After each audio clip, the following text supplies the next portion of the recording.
We're going to pick up the pieces after a wild weekend of college football. Georgia ranked 5th, which is kind of hard just for me to comprehend. I mean, Penn State beating UCLA, a team that's 1-4, by 16 points. They didn't look good doing it. Jumping Georgia, I mean, I didn't understand that. Oregon, I think what we get at this stage, I've never been an AP voter, and you know, but we're at the stage now where if you're undefeated, that means you're better than somebody else.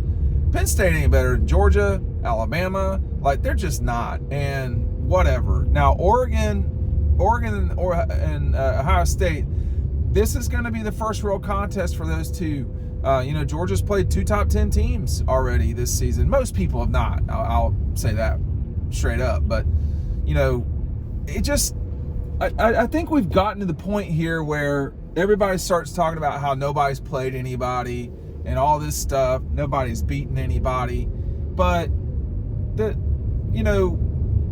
fallout from last night, it really was last night.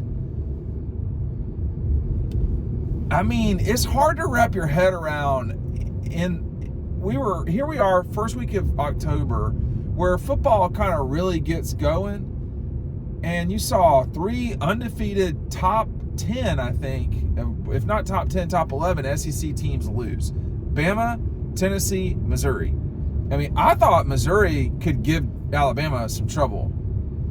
Well, I don't think that currently. But as it turns out, anybody can give Alabama trouble. Georgia just lost that game. You look at Tennessee, I don't know. They really have slowed down the scoring. I mean, I don't think that it takes some genius to see that, or, you know, whatever you want to call it. Where is Georgia in all of this? They've been more consistent than most people, but they've not been super consistent. And both of those things can be true at the same time. When you look at, you know, the fact that they've scored over 30 in all games but the game in Lexington. They've not allowed more than 13 in all games but the one in Tuscaloosa. They've played all their games. They've only lost 1. I mean, I think if you get to the end of this season and you've got a loss or maybe 2, you're doing pretty well in the new SEC, because everybody, it's just too much playing each other. I mean, that's just all there is to it. And you know, I don't know. The Big Ten, we're just not going to see it. I mean, Michigan's just not good. Let's just call it what it is. I mean, UW just beat their ass. Beat them by 10. Just thumping them over the head. That was not a good look for Michigan. I mean, Michigan, that was a great win over USC, but they could have lost that game too and have 3 losses right now. Michigan is not where, I mean, it cannot be surprising that Texas beat them the way that they did at all. I'm going to be at Red Zone this Friday in Athens in the afternoon. We're going to be talking about some of the stuff that they've got going on. I'm going to park here for a second so I can show y'all very specifically some stuff that they're doing to raise awareness, money, etc. for breast cancer. My mother had breast cancer. So make sure, if you're in Red Zone, if you buy one of these shirts here, all of the proceeds go to fighting breast cancer. Protect the puppies, working like a dog to beat breast cancer.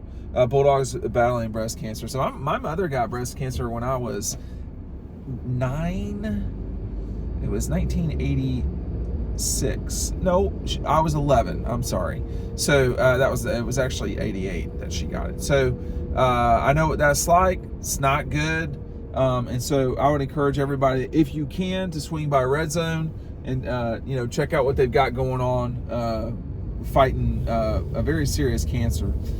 Needless to say, they're all serious, but I think, you know, when we move forward during this season, the consistency is going to matter a lot, because, well, why are you saying that? You know, why are you consistently saying that?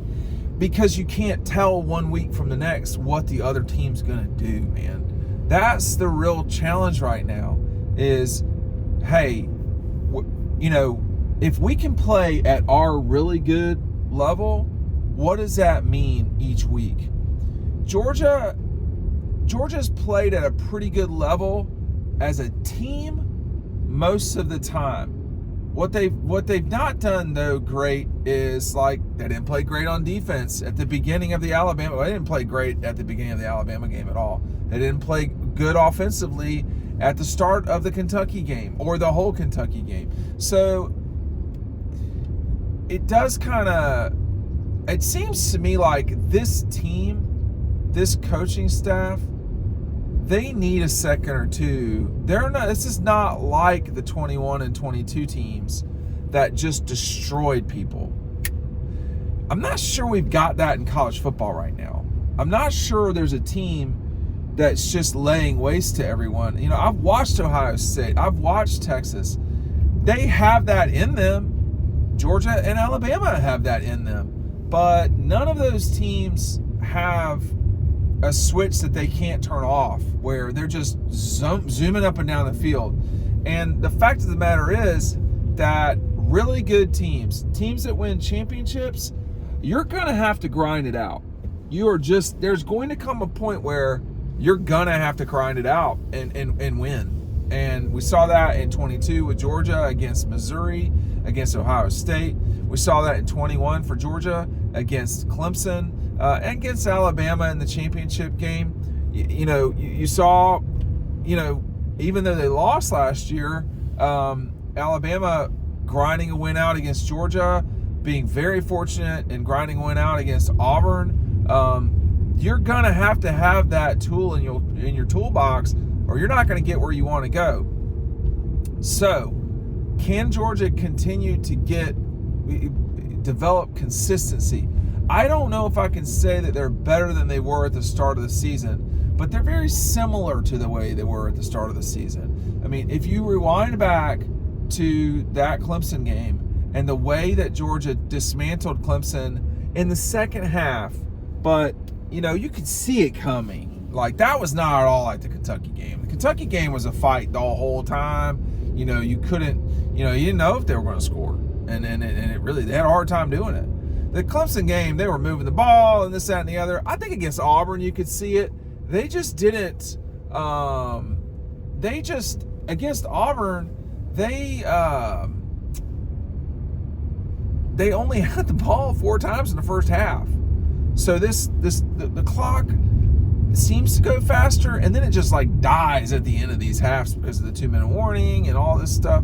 So, only having the ball 4 times and you score twice, that's pretty good, actually. I mean, like, that's pretty good efficiency, particularly when both the times you score are touchdowns. Auburn had it, I think, 5 times in the first half, and all they managed was a field goal. So you do want to work on, Kirby definitely, you can tell he does want to coach all the time, but there's a big difference between a 17-3 lead or a 21-3 lead and a 14-3 lead. Huge difference, because immediately when the other team scores, you got a serious ball game again. You can lose on any play. So that's what happened at the beginning of the second half, was Georgia went 3 and out.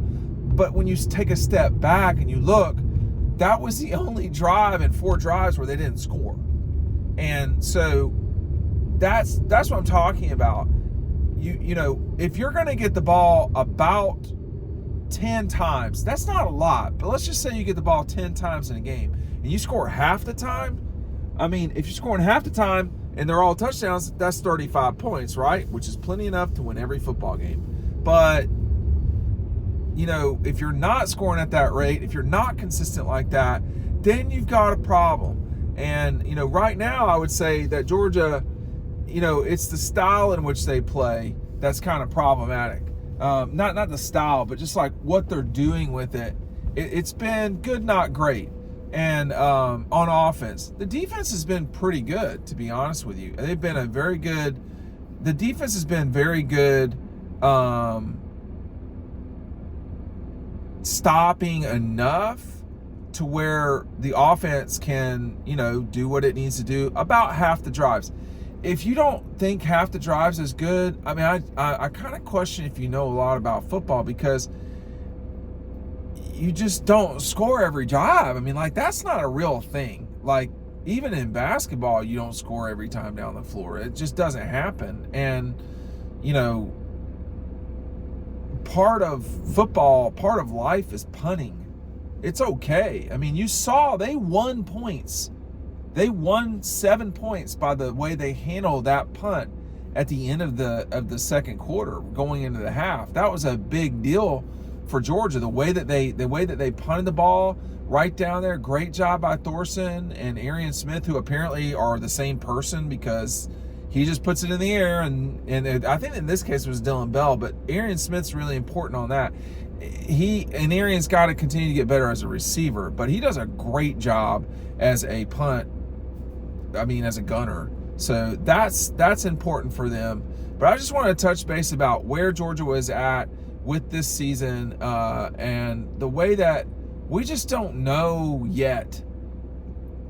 I think we have a top tier, and Georgia's in it, but this has just been a tricky beginning of the season with everybody taking L's. I don't think we're done with that either. Thanks for watching.